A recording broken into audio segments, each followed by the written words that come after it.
Hey y'all. Good evening, Instagram.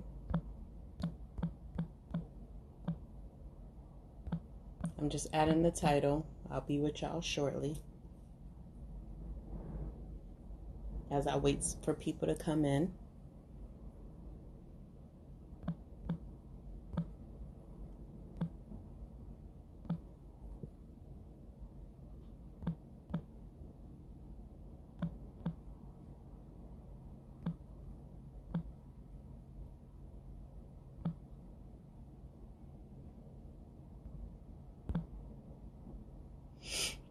Let's see if I can share it with a couple people.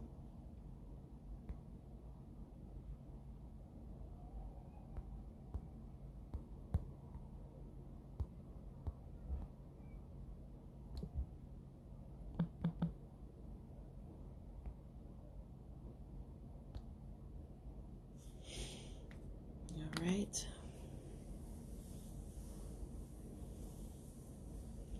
Good evening, Facebook. Good evening, Instagram.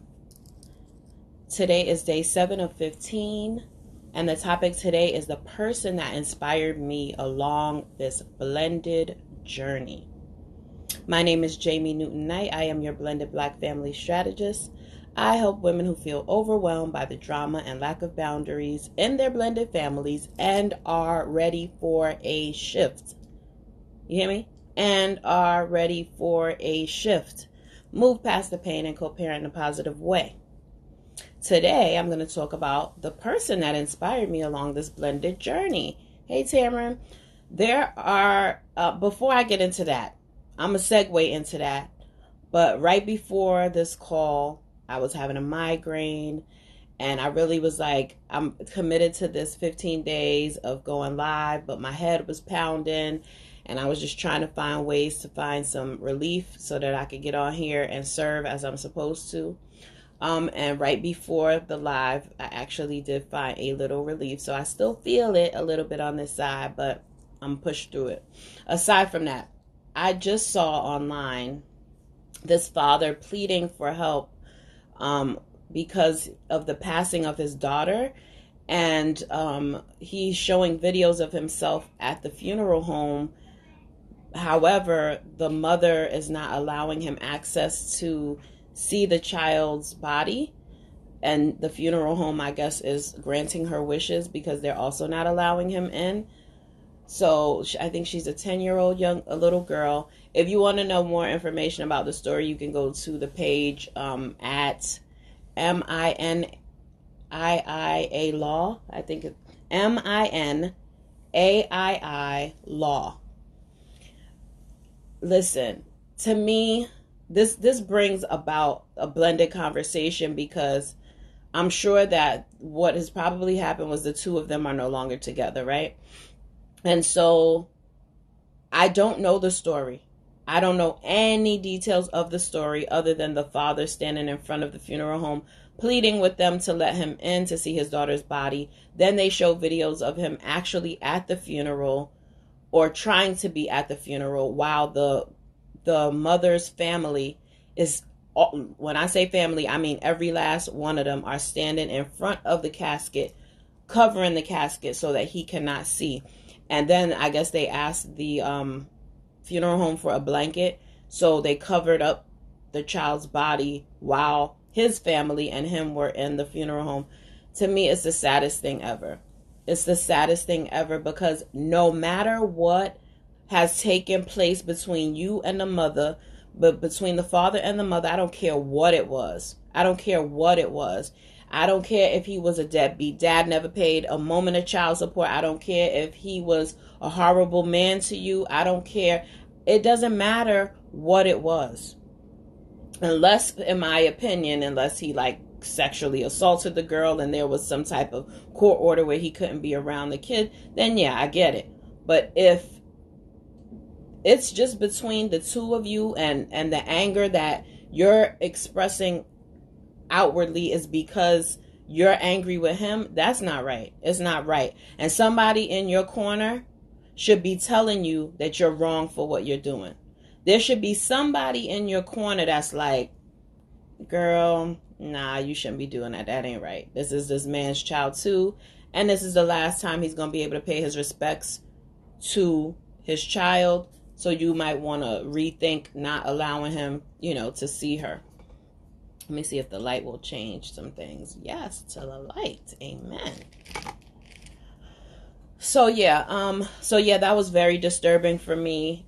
And so right before I got on and seeing that and reading that, I'm like, this is straight up like parent alienation, definitely. But at what point does he as a parent have the right to say, this is my child too, and I should be able to see her? And regardless of what the mother is standing in front of you telling you as the funeral director or whatever, that's still his child. And, even the police were involved. The police were at the funeral. I feel sorry for that family. I am saddened that this situation is even occurring. It definitely was a trigger for me because our family didn't go through the exact same thing, but the passing of a relative severed some family relationships. And to me, it's just it's the saddest thing. People need to get out of their own way, let their own stuff be aside so that everybody can grieve properly and that the person can rest in peace. Like, I don't understand why that's so hard for other people to understand. How you can get so caught up in your own selfishness that you won't let the other person grieve. But you know what? That's not what I'm on here to talk about tonight. But it does segue into the person that inspired me. Because like I said, in a situation like this, there should be somebody in your corner saying, this is not right. You need to rethink this. This is wrong. Call it what it is. It's wrong. There should be somebody there that's talking to you really, like, truthfully, and you being able to accept it because it's somebody that loves you and has your best intentions at heart. So the person that inspired, first of all, let me tell you, thanks for joining it. Thanks for tuning in. And please share this with on your social media.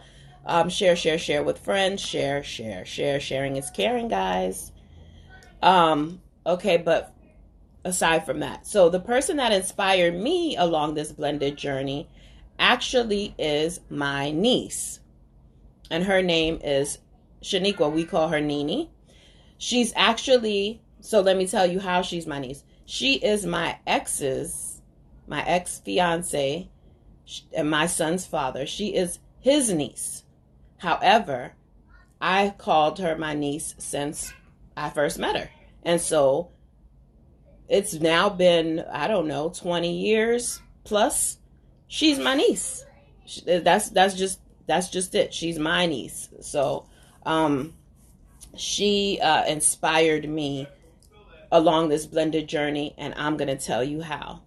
So she is about 10 plus years under me. And she had a child while her uncle and I were still together. We went to her baby shower, and while attending her baby shower, revamp that. Baby shower happened, moved past that. Now me and her uncle are not together at this point. She had a daughter, and her daughter was turning 1 or 2. It was her birthday. And she invited me because I'm her aunt. Okay, I'm still her aunt. So she invited me to the party, and I came to the party. And there were lots of children there, and there was this other young lady there. And I said to her, "Who's that?" And she said, "Oh, that's my, she was saying her daughter's father's other child's mother." And I was like, "What?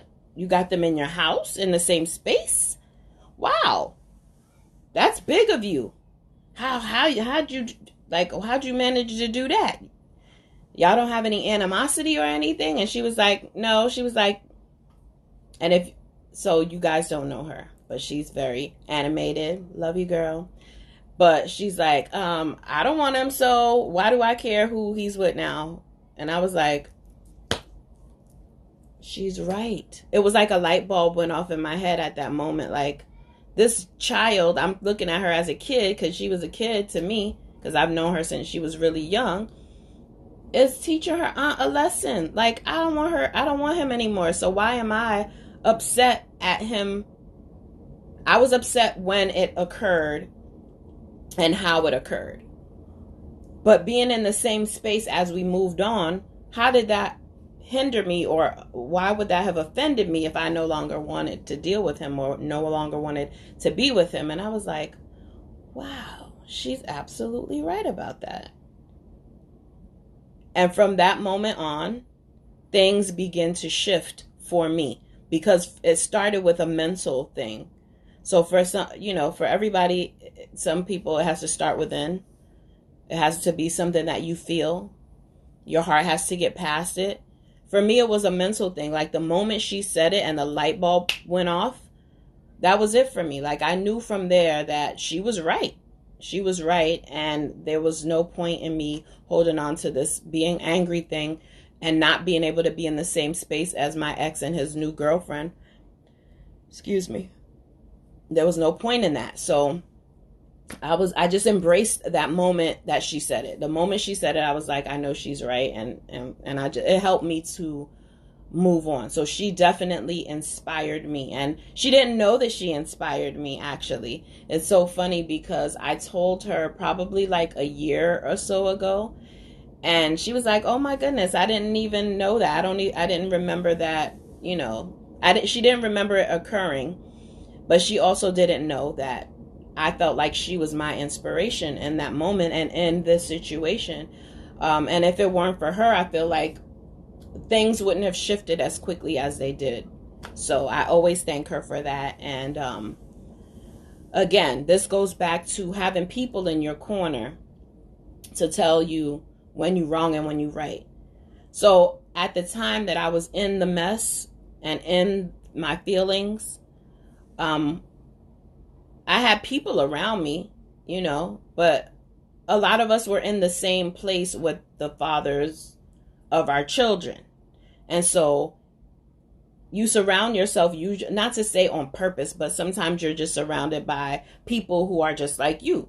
And so we were all mad. It was like the women man haters club, or whatever you want to call it. It was like the all men are dogs club, the we hate men. It was just like the club of men ain't, right? Because we were all in our thing. We were all in it. And then and what we were bouncing off of each other was a bunch of negative stuff. Like, because we were all hurt and we were all going from being in a relationship with somebody, having a child with them, to now being a single mom.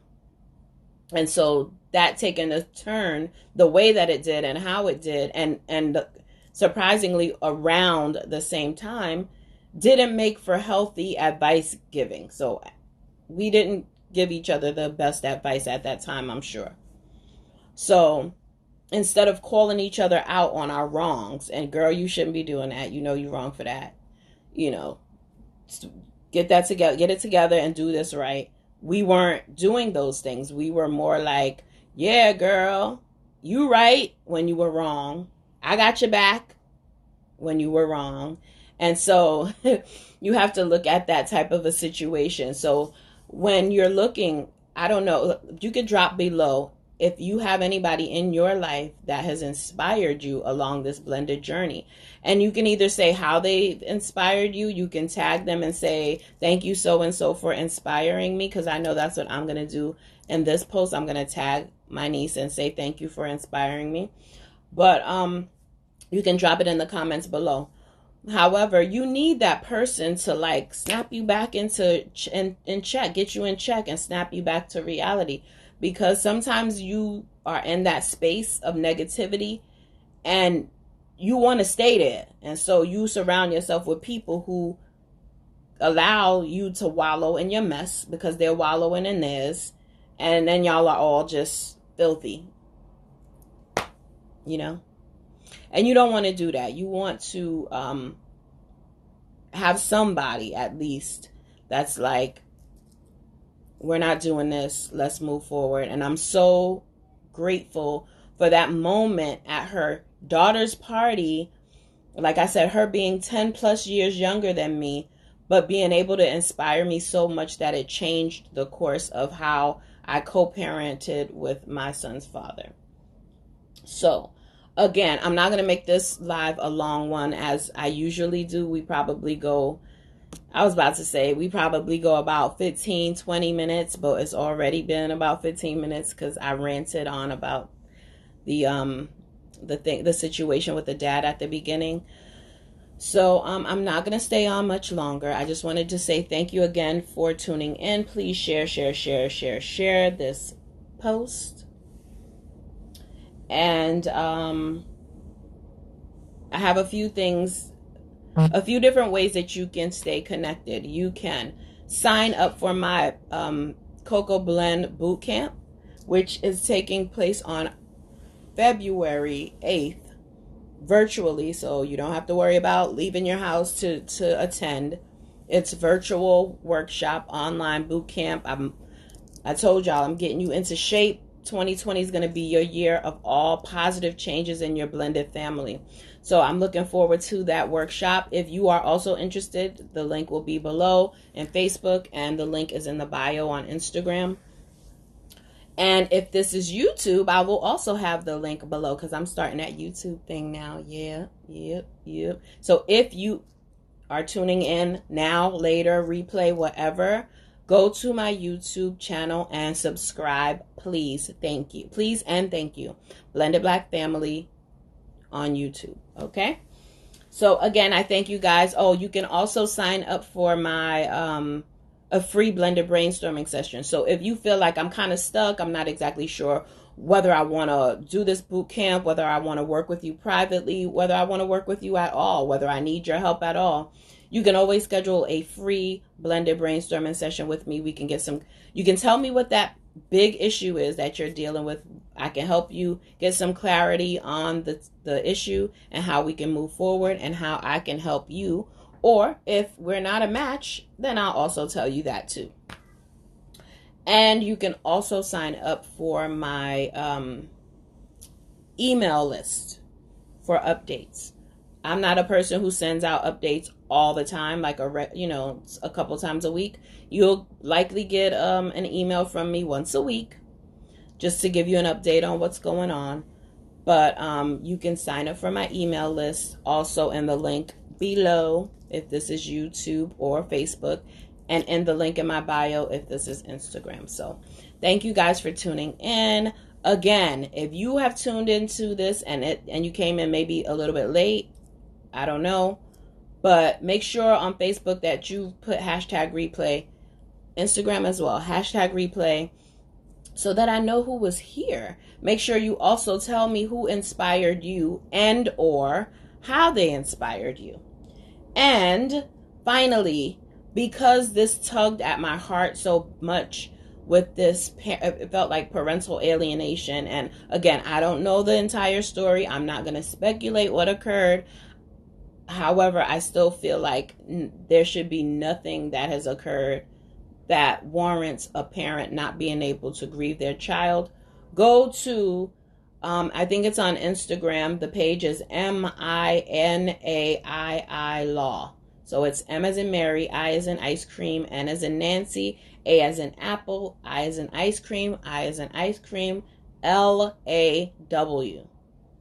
Go to that page, check it out, sign the petition, contact your local council people if you want to help this guy out. I wish I had more of the story to be able to elaborate. But again, just knowing reading that little bit, it was just heartbreaking for me. So I hope this family finds a way to mend fences at least long enough so that they can both grieve and also start to heal so that they can move on with their lives separately. Thank you guys for tuning in. I hope you guys have an amazing evening. God bless you. And I will see you here tomorrow night for day 8 of my 15-day challenge. Have a good night, guys. Thank you.